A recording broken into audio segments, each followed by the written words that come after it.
it's a pleasant evening out here in the nation's capital, despite the biting effect of the fuel subsidy removal.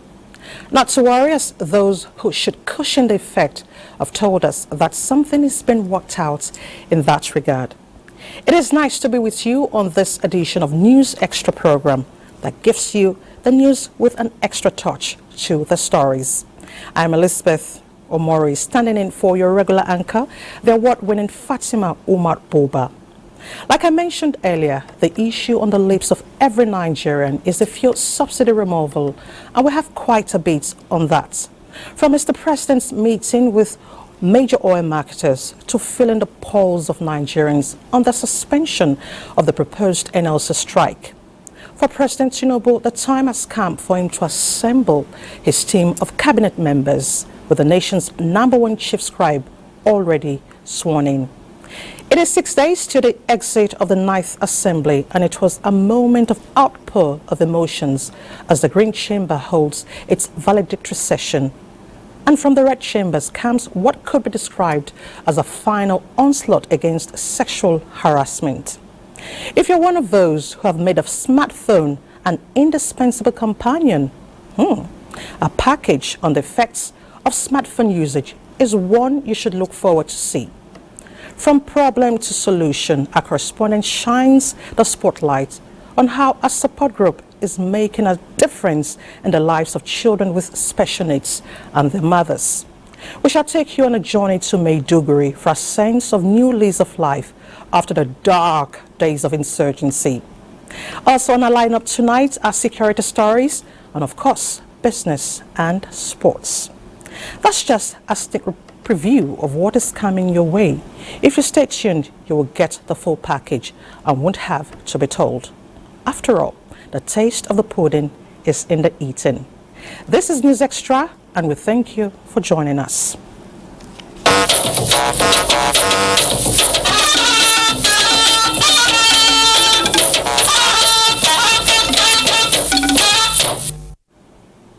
The deregulation of the petroleum sector, as unpleasant as it may have been perceived over the years, actually in reality comes with some soul-lifting manifestations.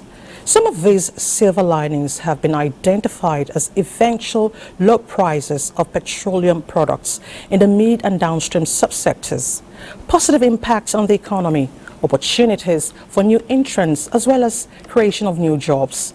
This will come as a result of availability and stability in the supply chain. Lydia Sampson takes us through this already developing trend. So, fuel subsidy is gone. The popular statement that finally confirmed the full deregulation of the oil sector through the removal of the last subsidy on petrol pump price. Though hard-hitting to some, many Nigerians are coming in defense of a decision that has finally broken a 46-year-old jinx attempted by some past leaders. Good afternoon. It was a good afternoon at the villa for a meeting that promises relief for many Nigerians who are still bearing the brunt of a blunt statement. This visit means more than courtesy from these key players who had longed for such a brave decision. And as it came, they are in solidarity with the president that they described as a courageous leader. They now foresee a market that works better amidst healthy competition that will ensure greater gains for Nigeria. On the part of the marketers, we're committed to ensuring that we ensure competitiveness, fair pricing, and also services that the populace will be very happy about. The removal of subsidy will unleash the potential of Nigeria. It's going to unleash a lot of resources, that will now be used in education, infrastructure. And we are confident that once this 4 trillion naira per annum burden is, out of the window, it would enhance, our faculty allocations as different states. The immediate measure Nigerians have been yearning for to cushion the effects of the subsidy removal seems to be in sight as the association promises some intervention. We're going to work at providing real mass transit buses that work. the ones that will run on CNG, which is the compressed natural gas and diesel, interchangeably. And hopefully we're going to start with about 50 to 100. And that is in the very, very short term. And these are locally produced. So you see that we're also providing jobs, a lot more jobs, because we're using local assembly plants. We're not importing this. That's less pressure on our foreign exchange, and that's more jobs for our Nigerians. So both the government interventions and their own interventions complementing each other will seriously uplift the masses from whatever envisaged negative impact of that policy. And Well, the federal government says it is now ready to take the lead, but also wants key players, particularly corporate groups, to also join in helping the masses through the hardship that the fuel subsidy removal may bring. From the State House, Musbal and Wahab, NTA News. That was Musbal Dan Wahab's report on the President's visit with Major Oil Marketers Association of Nigeria. And what is the beauty of deregulation? Leader Samson will tell us as a latest. Kerosene, gas and diesel have long been deregulated, meaning market dynamics of demand and supply drives the prices of these products. The price of diesel hitherto went up to between 800 to almost 1,000 naira per litre. Today it is coming down by the day. As you can see now, gas has dropped down to about 500 to 600 ex-depot. If you can see, diesel also dropped from around 800 and the stations down to some places 600. Same thing from the depots, from around 700 down to 500 plus. So that's the same thing happening with gas. So that's the good thing about deregulation.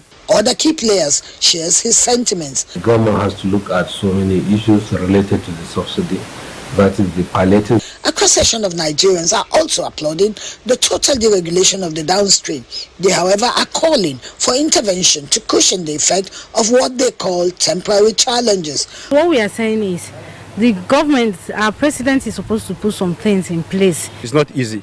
So this Tinubu government is very nice according to what he said. So if there is something he can do more, we are still expecting. Removal of subsidy is a very good one. It's a very good initiative, and Nigerians have been waiting to hear this for a long time, because they think that subsidy is a scam. For the disadvantages created by the subsidy regime, like increase in cross-border smuggling, hoarding, and artificial scarcity, motorists say are gone with the removal of subsidy, giving way to seamless product supply with visible sanity at petrol stations.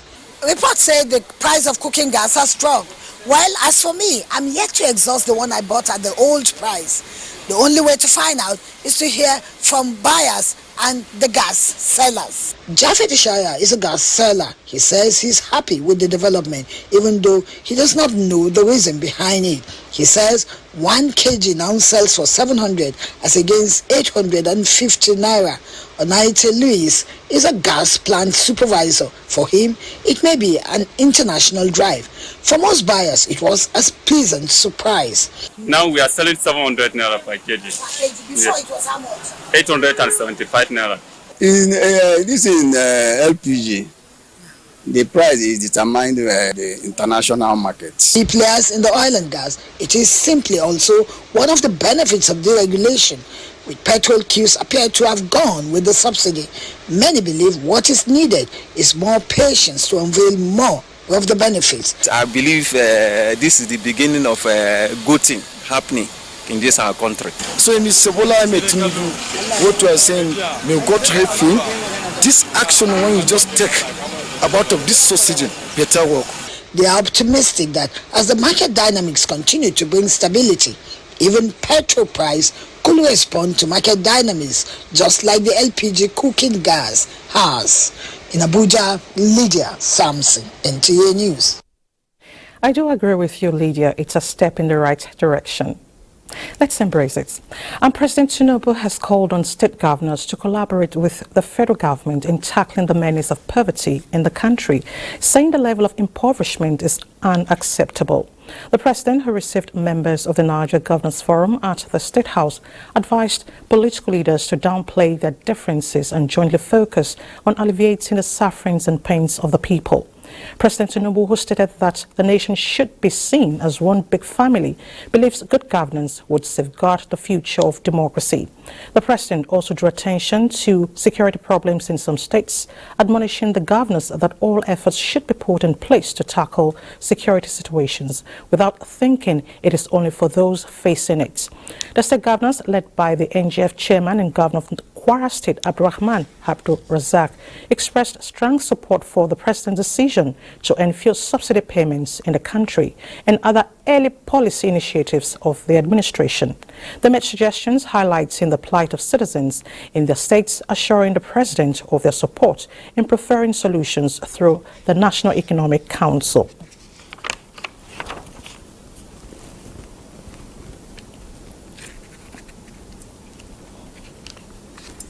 Mr. President has announced today that NEC should immediately begin to sit, led by His Excellency, the Vice President, Senator Kashim Shettima, and the committee of NEC alongside, with the economic team and marketers should sit down and come up with a wholesome approach that would be beneficial to the common man and generality of Nigerians.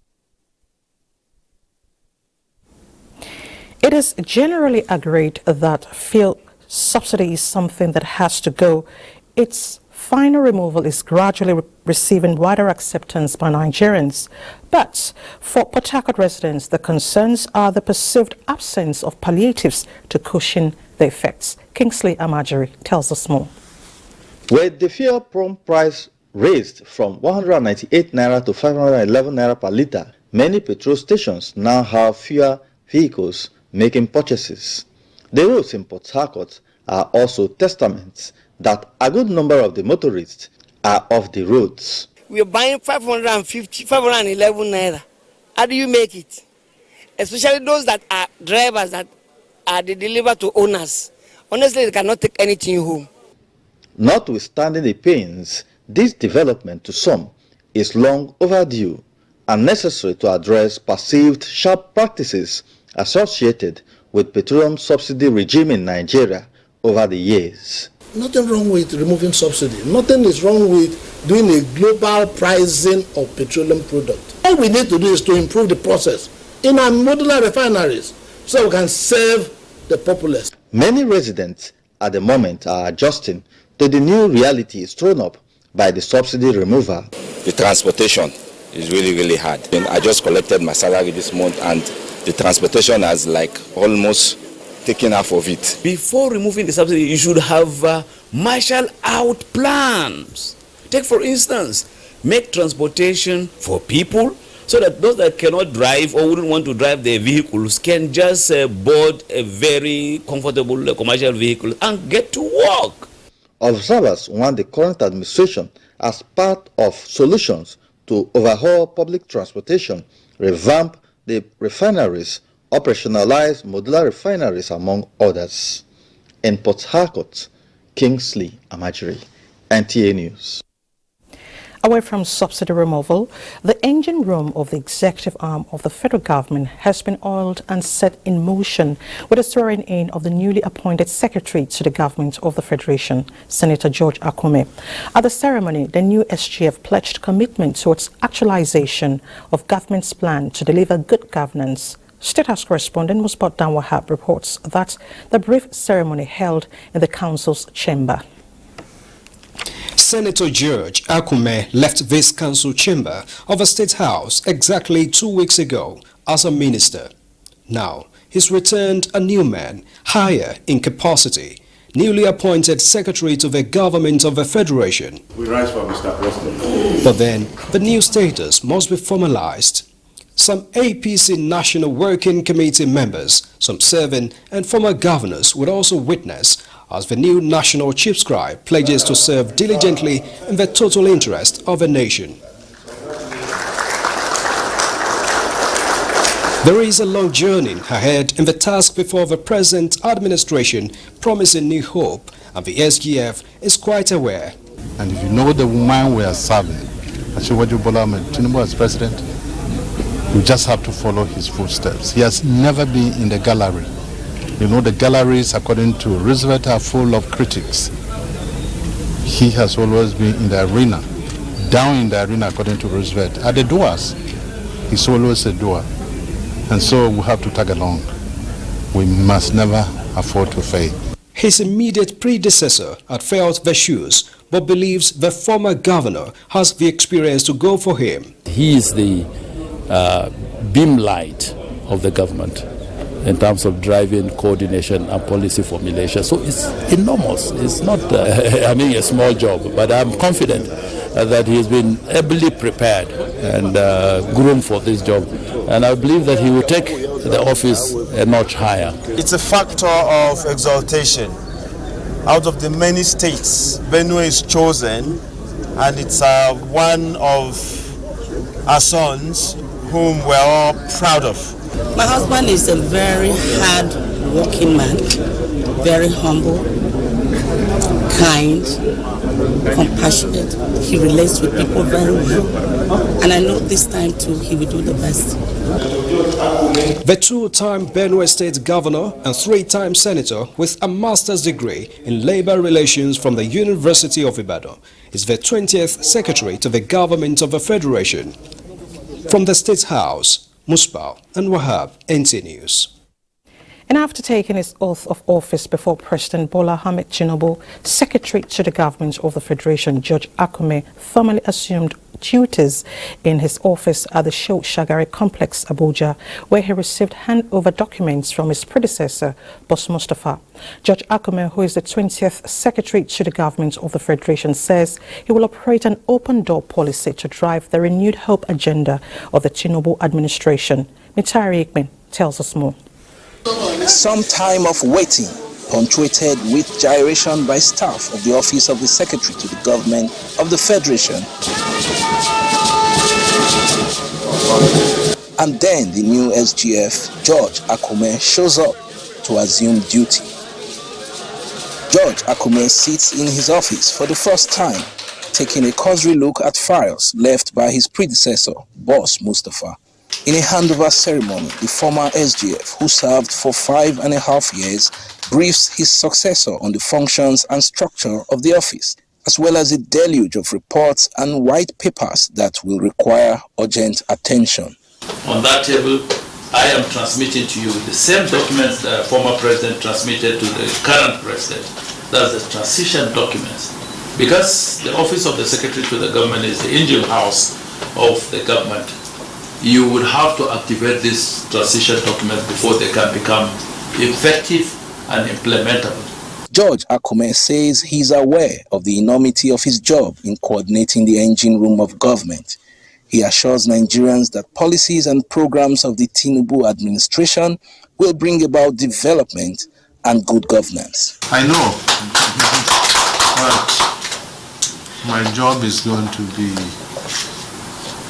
easier because of the crop, the reservoir staff you have in the office here.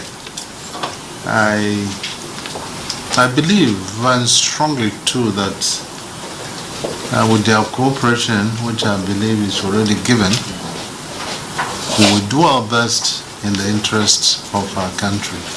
The Secretary to the Government of the Federation, George Akume, has assumed his duties, and no doubt he has a lot on his table. However, in the coming weeks, months and years, he will be deploying political will and administrative expertise towards the attainment of the renewed hope agenda of the administration of President Bola Ahmed Tinubu. Mitaire Ikwen, NTA News. And as the SGF assumes office, President Bola Tinubu urges the European Union to assist Nigeria and Africa in strengthening security and economic development to alleviate poverty on the continent. In a telephone conversation with the President of the European Council, Charles Michel, President Tinubu explains that Nigeria and the whole of Africa would require the help and partnership of her friends and development partners like the EU to address the poverty on the continent. The president says addressing poverty and insecurity priority areas his administration would do everything required to tackle. The Council's president congratulates President Tinubu on his election and pledges the commitment of the Council towards a stronger cooperation with Nigeria based on mutual respect and common interest. Now, Lagosians have described the suspension of the NLC strike earlier scheduled to commence this Wednesday as a good omen for the nation's economy. A cross-section of respondents say the strike would have plunged the nation's economy in the doldrums and put Nigerians through untold hardship. Joe Popola has this reports. What will have been a low-key Wednesday was averted following the suspension of the strike by Nigerian Labour Congress. The havoc done by industrial action to the nation's economy are unquantifiable, hence the suspension of the strike, according to respondents, is a welcome development as it will guarantee economic stability. Thank God the strike is suspended, but if it had not gone this way, it would have worsened the entire situation. It's a welcome development because that's what I'm looking for before. Because I don't see any reason why don't you just go on strike before like that. Subsidy has been something that's eating deep in our district, so it's better for us to go and do away with it. So the earlier they now provide the cushion, the better for the country. The NLC's decision to continue the dialogue with the federal government team was described as a welcome development that will help the present administration to gain momentum in driving the nation's economy to the path of growth and recovery. The president just came in and for him to have a smooth run, I don't think that the strike is necessary. It's not necessary at all, so it's a good development. If they reconvene later and they reach an good agreement, that'll be fine. With the ripple effect of the removal of fuel subsidy already being felt by Nigerians, palliative measures to cushion the effect and curb hike in cost of living are some of the suggestions of Nigerians. Organized labor and government representatives are expected to meet again on the 19th of June to discuss issues bordering on the impact of the removal of subsidy and the welfare of workers. In Lagos, Joel Bukwola, NTA News. Trust me, social dialogue remains the tool to solving problems. Let's embrace it. As the Bola Ahmed Tinubu-led administration hits the ground running with well-spelled-out areas of focus and strategic policies to revamp the nation's economy, a cross-section of experts believe that Lagos, the center of excellence, is critical to the actualization of this vision for maximum growth of the country. Amaka reports. It is a new dawn for the country and her citizens, especially a place like Lagos, the commercial nerve of the nation's economy, believed to contribute about 30% to the nation's GDP. The new administration has commenced work in earnest.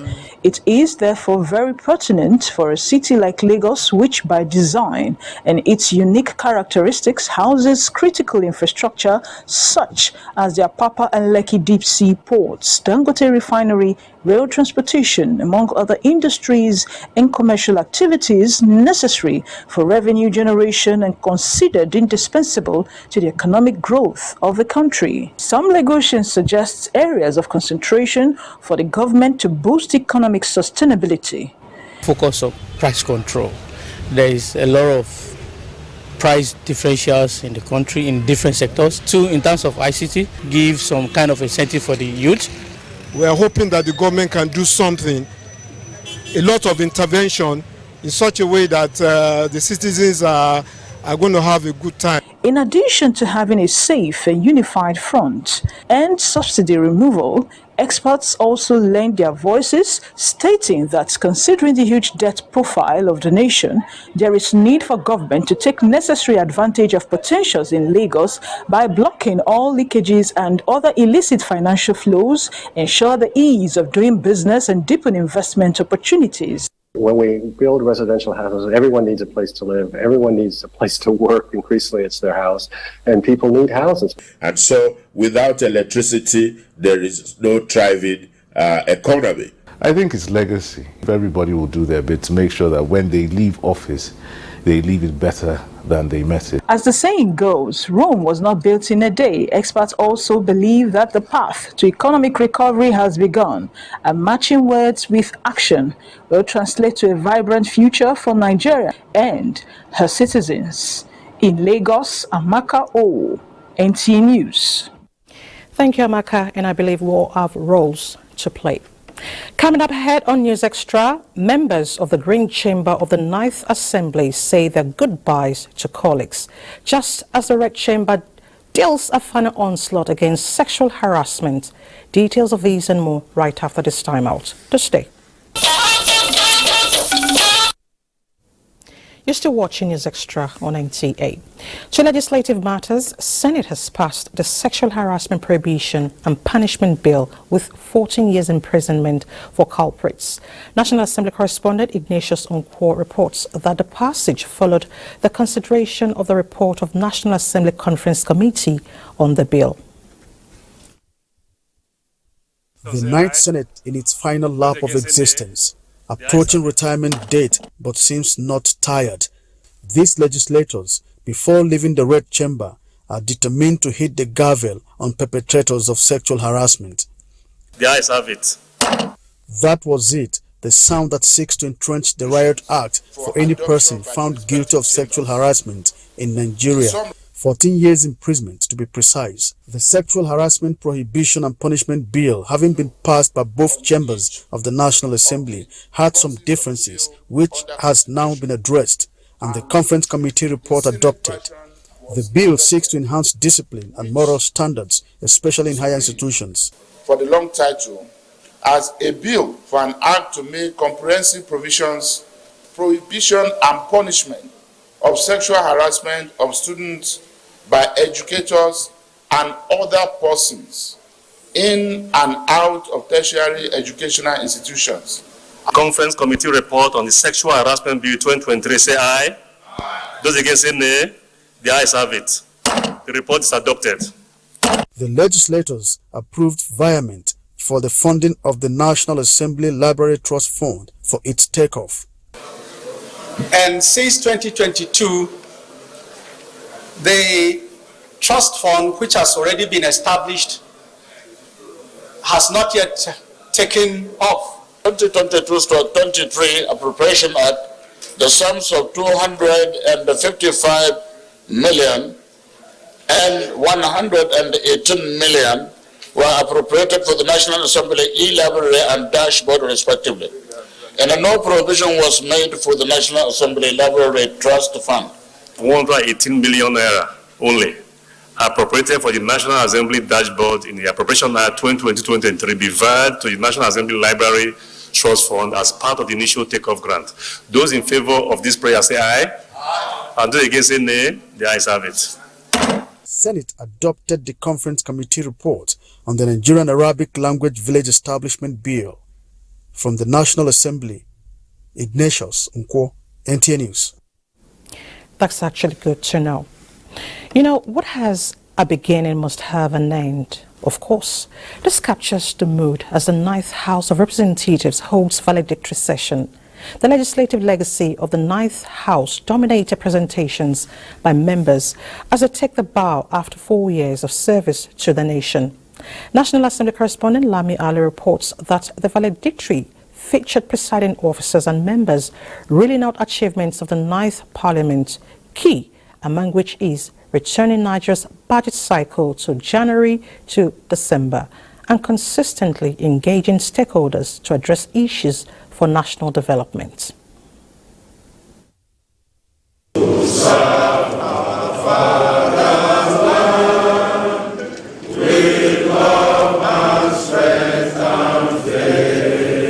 It is the last day of service in the hallowed chamber, a time to look back and reflect on how well the 4-year mandate of legislative service was performed for the 360-member House of Representatives. The 9th House did its best by prioritizing issues that are significant to the growth and welfare of citizens. In Ghana, where Nigerians were being maltreated, you went there. This shows leadership. The lawmakers ensured increased funding to security, putting in place police reform for accountability, as well as the Companies and Allied Matters Act for improved revenue.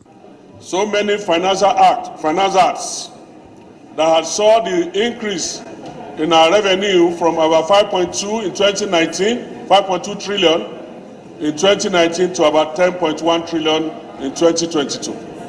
Especially for the legislative achievement that we have made remarkably, the PID, the electoral system, that we have rejigged the electoral law, which is now a subject of attraction by even other countries in the world. Others are interventions in the education and health sectors, bringing an end to industrial actions in the tertiary education and health institutions. They express gratitude for the opportunity to serve and urge the incoming 10th Assembly members to push for more constitutional reforms as they reflect on the progress made in the last exercise, which succeeded in granting independence and financial autonomy to the legislature and judiciary at the state level. I also want to appreciate the members of the press who have anchored and amplified all our efforts and work, who have made it possible for the other world and part of the world to appreciate our work. For everything, there is a time and a season. And we are obliged and obligated each season to do the most and the best we can in the time we have. This is a good rule for politics and for life itself. The 9th House of Representatives is ending, and the 10th will shortly be convened. All of us, those whose time in office is ending, and those for whom duty continues, will face the judgment of history. I urge you to keep this in mind and let your actions be guided by the desire to ensure that you are not found wanting by man or God in the final judgment. It was also a day to remember those that died in the course of the 4-year journey. We have lost so many number of our colleagues, starting from Ekpayon Basi, from Akwa Ibom, Jude Eden, Edo, Fagon Gawu Jigawa, Kila Yuguda Asa from Jigawa again, Osi Prestige from Abia, Murtala Aruna from Plateau, Omalafe Adebayo from Ondo. What about me? I've not gone. The event was witnessed by former presiding officers and clerks of the House of Representatives. There's no one that will pass through National Assembly or any legislative arm of government that will not appreciate Nigerians, because we are the people that listen to the yearnings of this nation. From the National Assembly, Lami Ali, NTA News. There is an adage that says, when one door closes, another opens. Even the reggae legend Bob Marley sang it. And so as the doors of the 9th National Assembly closes, those of the 10th Assembly will open by next Tuesday, bringing to life the 10th House of Representatives. Nigerians are awaiting this proclamation from President Bola Tinubu for the commencement of legislative sessions. In this report, National Assembly correspondent Lami Ali once again reports on the expectations and task ahead of the 10th House of Representatives as the 9th House takes stock of its achievements in legislative interventions. The COVID-19 pandemic that emerged in the early life of the 9th Assembly, notwithstanding, the House of Representatives, dominated by experienced lawmakers, push on to implement its targeted agenda. It achieved a record of more than 2,000 bills introduced during the session, out of which more than 120 enjoyed presidential assent. This number is higher than other assemblies. Notable among them are the Petroleum Industry Act, the Police Reform Bill, the amended Electoral Act, the Deep Offshore, among other important ones. Interventions in the areas of security, education, economy and other sectors also enjoyed the blessing of the legislators. A couple of days from now, a new leadership will emerge to preside over the 10th House, which for the first time has more members from the minority parties than the ruling party at the center. Also interesting is the percentage of returning members compared to new lawmakers, which is about 20% to 80%. Less than 70 returning House members will form membership of the 10th Assembly. Experience is not gotten in the market, but then we'll do our best, those of us who have returned, to cooperate with our colleagues so that we'll do a teamwork in the interest of our own country. So you're going to have, stormy debates on issues, which is healthy for our democracy. The Nigerian people should be ready to see a difference in this 10th Assembly. We're here for business. The tasking issues that await the 10th Assembly include autonomy for local governments and women inclusion. The unfinished business of making sure that our local governments work, the unfinished business of ensuring that we have more women sitting among senators and House members. We want to look at the Electoral Act, particularly the areas dealing with special focus on electoral offences. What I expect the 10th Assembly to do is to look at this area of funding, so that the committee will be able to fund themselves and conduct their oversight maximally. Our major concern will be to unite the country and also ensure we will bring development by God's grace. The recent pronouncements by the President on ending oil subsidy may be the first major assignment. It is agreed that both executive and legislature must work together to achieve the new policy. Lami Ali, NTA News. With a task ahead for the 10th Assembly, accountability is said to be one key element of good governance. And this is one obligation that rests on the shoulders of the electorate to ensure and uphold after electing their leaders to deliver electoral promises. But how can the electorate do this effectively? Reina Obasa 6 answers and brings in these suggestions. There is no doubt that the 2023 general elections have changed the perception of Nigerians, especially with the level of people's participation. The question now is, how can this tempo be sustained? And how can the people hold their leaders accountable? It is a fact that electing political leaders during elections is not the only civic responsibility of Nigerians. They also have the responsibility of following up on the performance of their leaders to ensure that dividends of democracy are delivered. In most cases, the electorates are ignorant of this role, resulting into poor performance of their political leaders, especially the legislators. For instance, how many Nigerians are aware that execution of constituency projects and empowerment programs by legislators are not personal gestures, but from federal and state governments' budgetary provisions? This empowerment that legislators do does not come from the funds of the legislator. In the budget, there is always provision for a senator. The money is not given to them cash. It is put for a project or from empowerment program. What you are expected to do is that the relevant institution or ministry that is custodying the fund will perhaps issue contracts or papers for people to supply. Ask your legislators to account for some of these things, Stakeholders insist that electorates should ensure that their leaders are performing through regular constituency meetings with their representatives. Thank God for the social media, on one hand. Thank God for you, the media.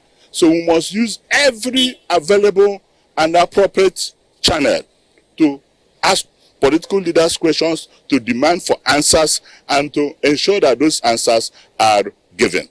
We have come to the right level where we can begin to bring up these issues to the front burner of public discourse, so that people can know that calling your representatives to question, calling them to answer, making them accountable is as important as having democracy and getting them elected in the first place.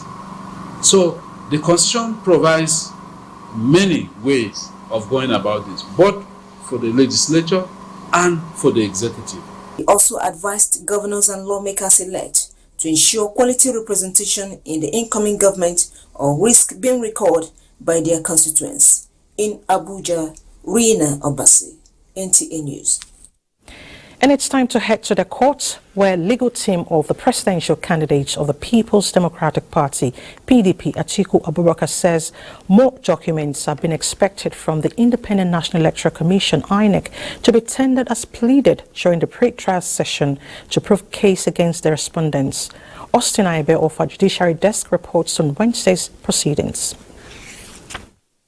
Speaking after tendering forms EC8B from 10 local government areas of Kogi State, Chris Uche, Senior Advocate of Nigeria, urged the court to give him 1 or 2 days to take delivery of some certified true copies of documents which they have paid the sum of 6.69 million naira for. We'll continue to tender. What we are making sure is that every document we tender, we get them certified. In fact, in a particular set of the documents, we went as far as, some of them that were downloaded, we went as far as obtaining a certificate of authentication pursuant to Section 84 of the Evidence Act, which INEC itself issued. The request, which was granted, and he proceeded to call his 11th witness to give evidence in the petition challenging the outcome of the February 25th presidential election. The witness is Ndubisi Nwabu, PDP chairman in Anambra State, who adopted his written statement deposed to in court. He maintained during cross-examination by the first, second, and third respondent counsel that results were not uploaded on the IREV despite several efforts. Although he said he was also the state collation agent, he monitored voting and collation of results in about 30 polling units out of the 4,720 polling units in Anambra State. Asked whether he did not sign the result at the State Collation Center, he said he did, but was forced to do so. If not, would be denied a copy of the result sheet. The petitioner's counsel, Chris Uche, Senior Advocate of Nigeria, attempted to present 3 additional witnesses who were subpoenaed, but met a brick wall from counsel to the respondents, who said that they were ambushed as their statements were just served on them 7th of June 2023, hence not prepared to cross-examine the witnesses. To this end, the court adjourned sitting to 8th of June 2023 for continuation of hearing. From the Court of Appeal, Abuja, Austin Anyebe, NTA News. In a related development, the presidential candidate of the Labour Party in the last presidential election, Peter Obi, on Wednesday tendered collated final presidential election results used in declaring President Bola Tinubu winner of the election. The final result was admitted by the Presidential Election Petition Court without objections from the Independent National Electoral Commission. President Bola Tinubu, Kashim Shettima, and the All Progressives Congress, who are the 4 respondents in the petition. Obi and the Labour Party, through their lawyer, Professor Paul Ananaba, a senior advocate of Nigeria, tendered the documents alongside several exhibits to establish the petition against President Tinubu's election. At Wednesday's proceedings, the collated results in the 36 states and the Federal Capital Territory (FCT) contained in Form EC8D used by the electoral body were also tendered and admitted as exhibits. Meanwhile, Chairman of the Court, Justice Haruna Simon Samani, has fixed June 8 for continuation of hearing in the petition. Obi's counsel, Professor Paul Ananaba, explained that the coast is now clear for his clients to begin to call witnesses to testify to establish the petition. He said the witnesses will speak through the admitted documents one after the other to show the court where electoral malpractices were carried out during the February 25 presidential election. Now, if you're so addicted to that smartphone you are putting into whatever use at this time, then the story coming to you in our next segment is one you should pay attention to if you value your mental health. Join us again for this and other stories just in a moment. Thanks for staying with us. There was this debate topic in a secondary school: man's invention destroys him. This next story brings that topic to memory. Smartphones are electronic devices readily available for communication, knowledge, and economic advancement.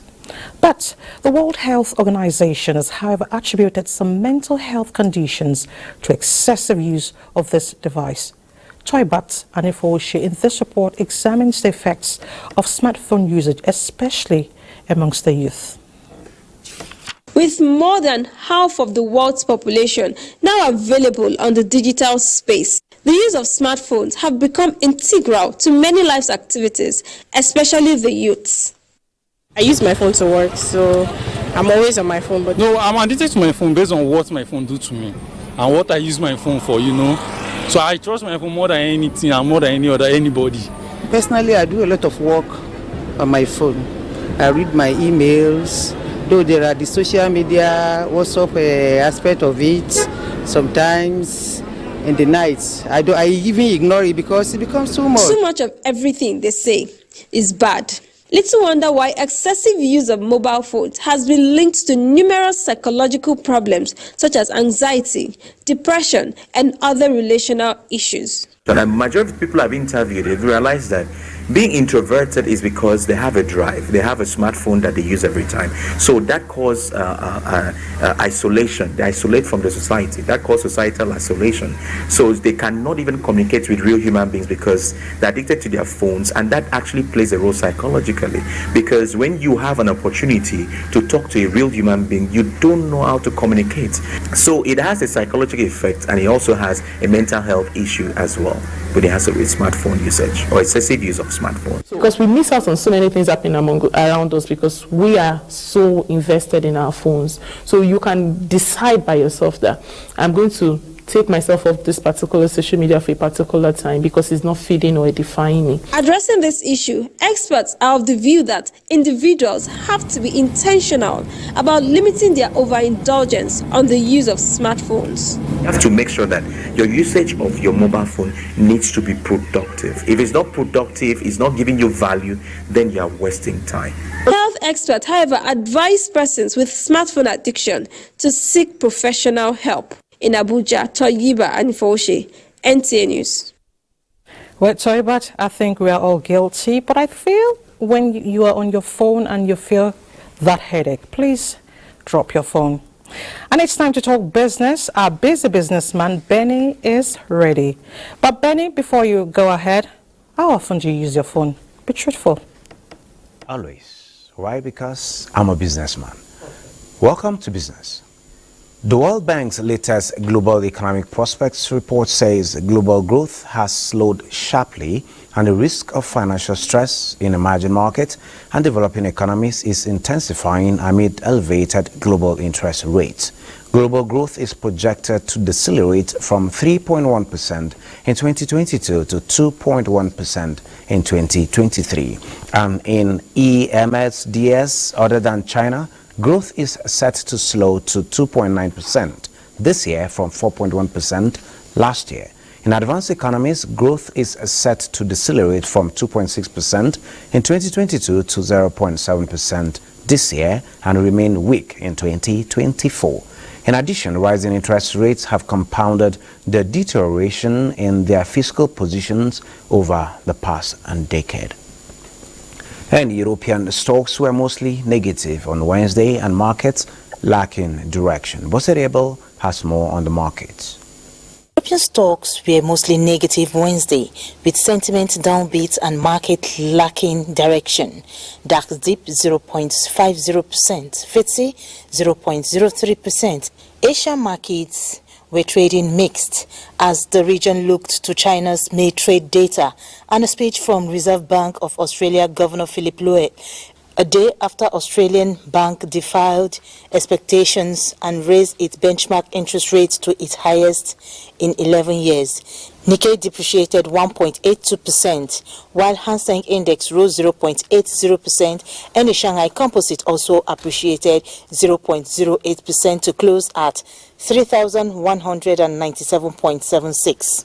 Some U.S. stocks rose slightly Wednesday after the S&P 500 nudged its highest closing level of 2023. The Dow Jones Industrial Average climbed just 17 points or 0.05%. The S&P 500 gained 0.1% and the Nasdaq Composite advanced 0.3%.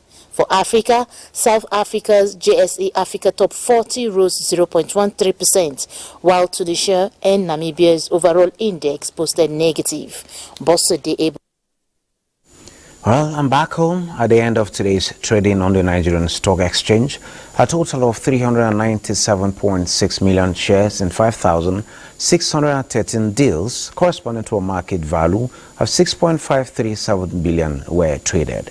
Compared with the previous trading day, which was Tuesday, today's data shows 23% improvement in volume, 12% improvement in turnover, but 9% decline in deals. The current market capitalization is 30.5 trillion naira. NPF Microfinance Bank recorded the highest volume of 101 million traded shares, followed by Guarantee Trust Holding 43 million and Jopol Gold and Ventures 27.8 million.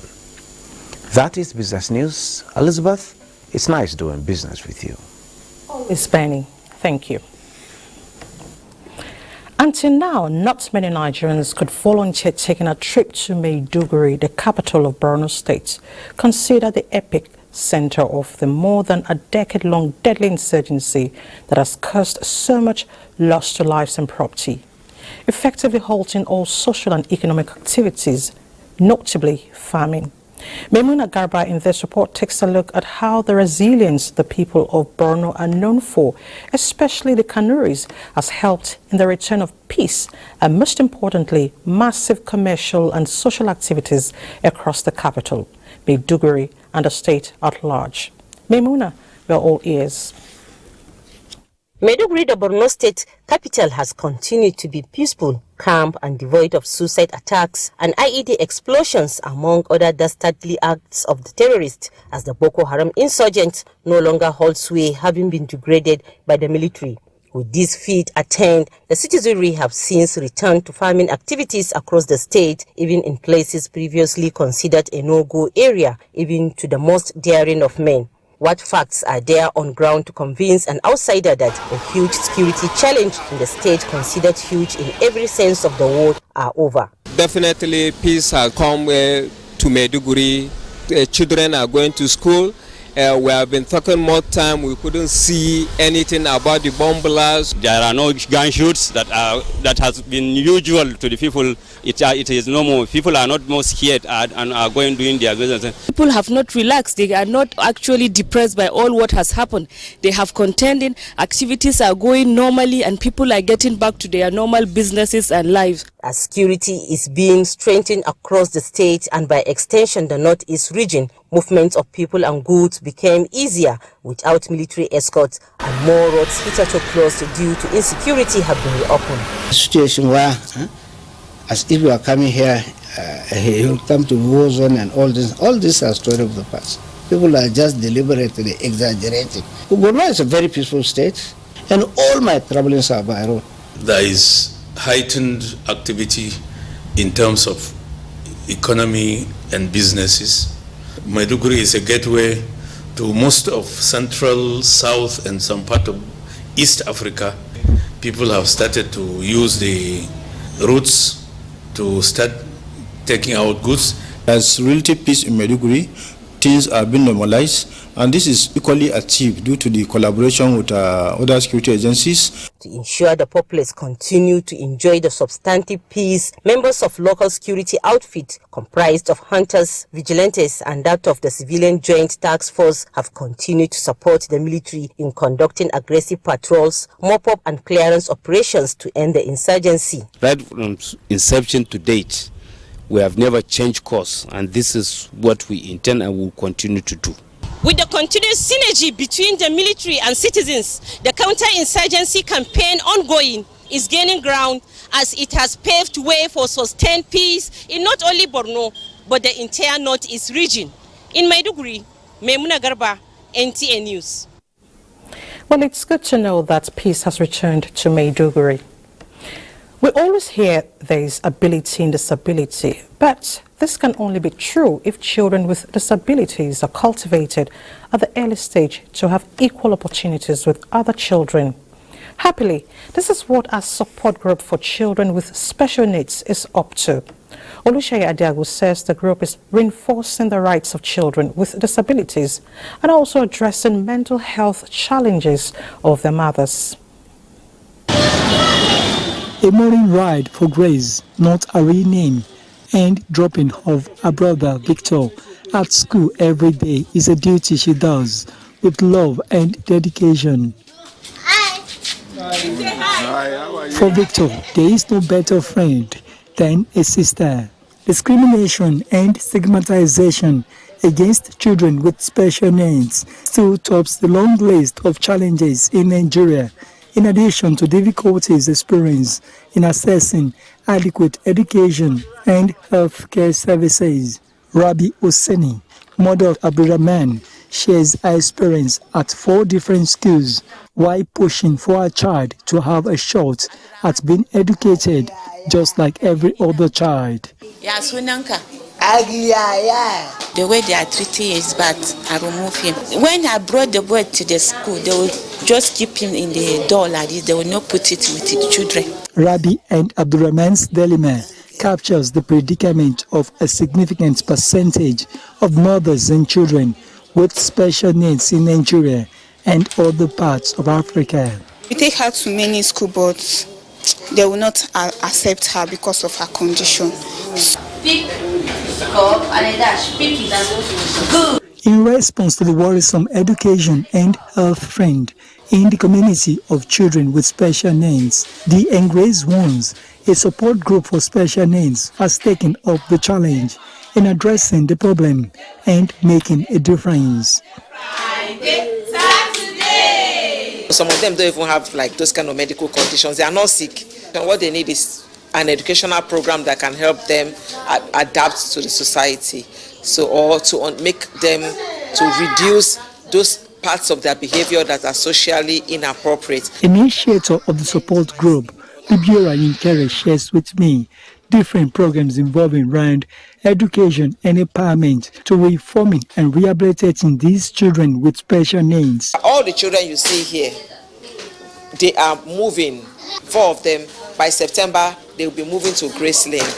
It's an inclusive school. By that I mean we have different kinds of learners, blending together, learning together in the same classroom. Alhamdulillah, my child now is improving and I'm happy. She's improving well. Now she can pronounce some word like number 1, mommy. Though the journey of achieving total inclusiveness of physically challenged persons, especially in Nigeria, is ongoing, the obvious and immediate challenges lies in financial limitations encountered. The children all learning in one classroom. It shouldn't be. We have here like 4 classes, and then our vocational center is far away. We don't have a school bus. Finance is a major challenge. The initiative of the Engraced Ones is predicated on advocacy drive with push for a better narrative in the fight against discrimination. To this end, the group is making progress as voices on rights of children with special needs. We have trained our children to be self-advocates. You can't cheat any of these children here. Their prayer is to continue to amplify sensitization messages and intensify efforts to achieving the mandate of inclusion and advancement of persons living with disabilities. Oluseyi Adiagbo, NTA News. Thank you, Shea, for that report. And here's a reminder that they need our support every time, not victimization or discrimination. You're still watching News Extra. Let's take a break. More reports ahead. Do stay. Welcome back. Lake Chad Basin is one of Africa's largest reservoirs of wealth, with 4 countries on the table of who gets what, when and how. But in between these choices is violence, and Nigeria's northeast region is the epicenter.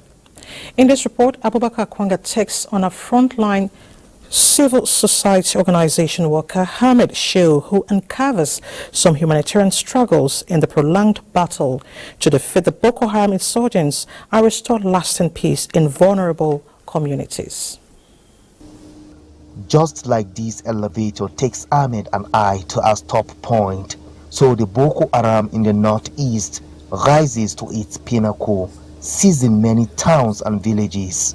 Ahmed is a humanitarian worker under a civil society organization and tells us about the massacre by Boko Haram at the fringes of the Lake Chad region and beyond. The issue started in Maiduguri, that is the Borno state, but gradually it becomes a northeast issue and transited into what you call the Lake Chad issue now. So it has become very necessary for all the countries together in the Lake Chad to come and find a lasting solution to it. Another frontline humanitarian doctor who made a mark in community service during the heat of the insurgency says it was better imagined than witnessed. And now that the Boko Haram themselves have agreed to put down their arms, and then many of them, especially in the Boko Haram faction, are coming back, while the ISWAP are still in the bush. So that also is another dimension which needs multifaceted approach, not only kinetic, but impact, synergy, and then cooperation and collaboration between among all actors. We have to give honor to whom honor is due. The federal government has really tried. As I mentioned, the security have made a lot of sacrifice to bring this to an end, while other actors have also played a role, especially the state governments and others. And the one key issue that play as a game changer in this situation is the reintegration. That is the issue of the repentant Boko Haram. Now, the second International Annual Forum on the Development of Lake Chad is seeking permanent security solutions to the basin to prevent the question of whether the region is a blessing or a curse to humanity. The second annual international conference of the Lake Chad Development Forum is specifically meant to provide solutions to sustainable peace and economic development in the Lake Chad region that comprises of 4 countries of Nigeria, Chad, Cameroon, and Niger Republic. As the elevator descends with us to the ground floor, Ahmed says military might had subdued the terrorist group to the barest minimum and sees total victory in sight. Abubakar Akwanga, NTA News.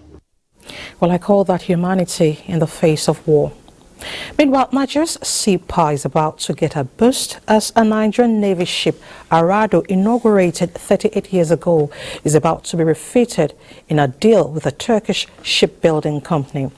This is expected to restore the vessel to her former glory as Africa's most powerful warship. Defense correspondent Najata Tijani brings us NNS Arado and its rebirth.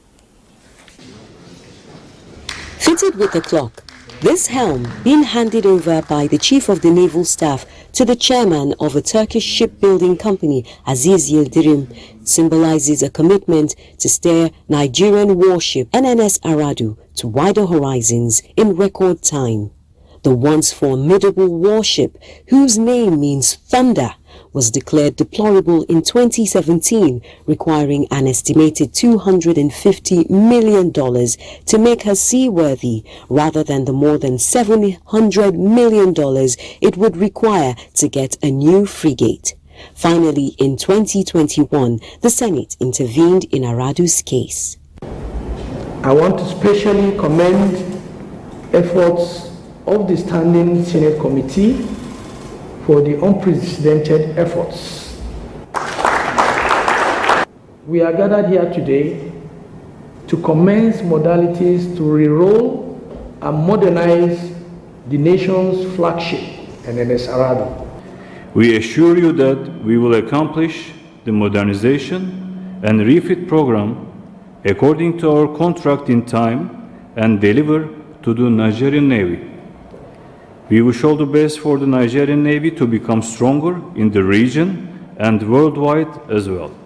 Commissioned into service in 1982, NNS Aradu has taken part in major naval exercises, fleet reviews and diplomatic cruises, including her participation in celebrations commemorating the 200th anniversary of the Battle of Trafalgar, and also patrolling Liberian waters during the Second Liberian Civil War. She is set to set sail for Turkish waters for the refitting, which is expected to last 24 months. Naja'atu Tijani, NTA News. So far so good. We take our final break now, and when we return, sports will be up. Glad to know you're still there. Algeria, Guyana, the Republic of Korea, Sierra Leone and Slovenia have been elected non-permanent members of the UN Security Council for a 2-year term. The newly elected members will take up their new responsibilities on January 1, 2024 and serve till December 31, 2025.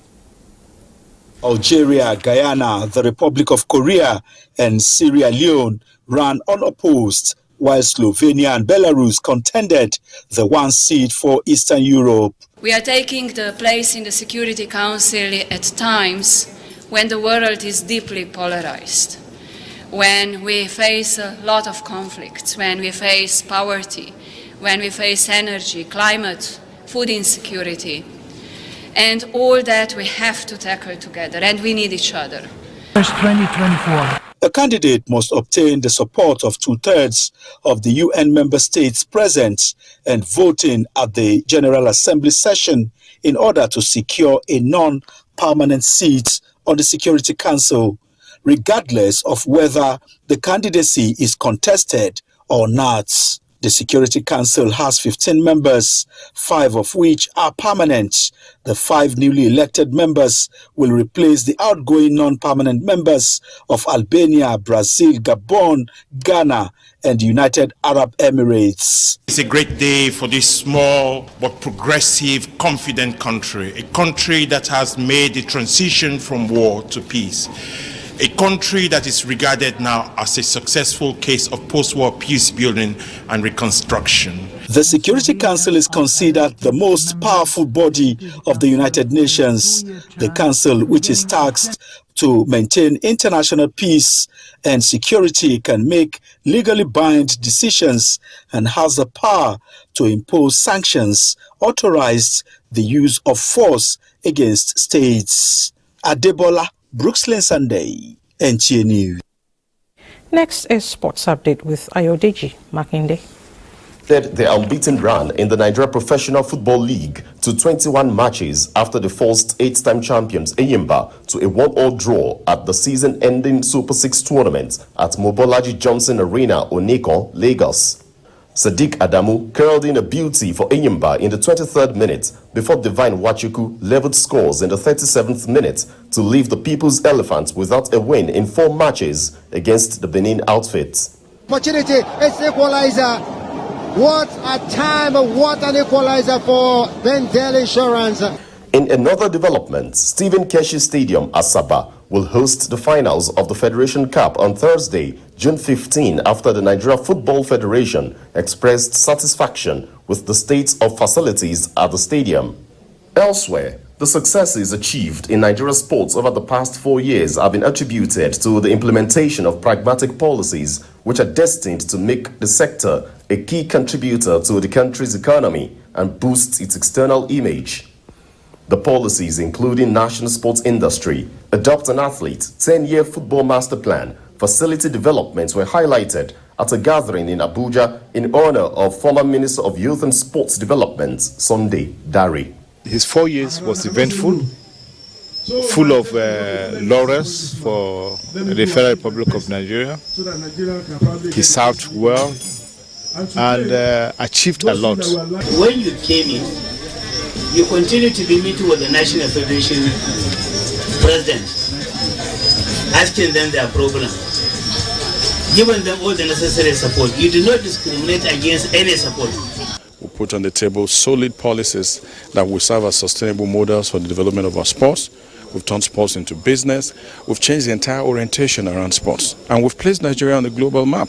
Sunday, Dare succeeded Solomon Dalun as sports minister in 2019 after his appointment by President Muhammadu Buhari. With Sports Update, Ayodeji Makinde, NTA News. A memorial service in honor of victims of gunmen attack on St. Francis Catholic Church, Owo, Ondo State, has held with a candlelight procession. Abiola Aria reports that scores of worshippers lost their lives in the 5th June 2022 massacre. Mary, full of grace, the Lord is with you. The candlelight procession for victims of the Catholic Church Owo attack started from St. Louis Hospital Owo to St. Francis Catholic Church Owo. In the procession were Catholic Church members, family members of the deceased, and the injured. Also, members of the committee set up for terrorist attack relief fund by the state government under the chairmanship of the Commissioner for Finance, Wale Akintenriwa, were in attendance. Reverend Father Stephen Omokoba, in his short exhortation, described death as inevitable, which no one knows where and when it will come. Sometimes when we taste life, we begin to enjoy it, that we tend to forget that one day death will come to take us away. It will be recalled that on June 5, gunmen attacked St. Francis Catholic Church, Owo, in an early morning mass, leading to the death of 41 worshippers, while 80 others sustained varied degrees of injuries. From Owo, Abiola Rio, NTA News. May their souls continue to rest in the bosom of the Lord. And that's News Extra today. Thank you so much for your time. I'm Elizabeth Omori. Remain patriotic.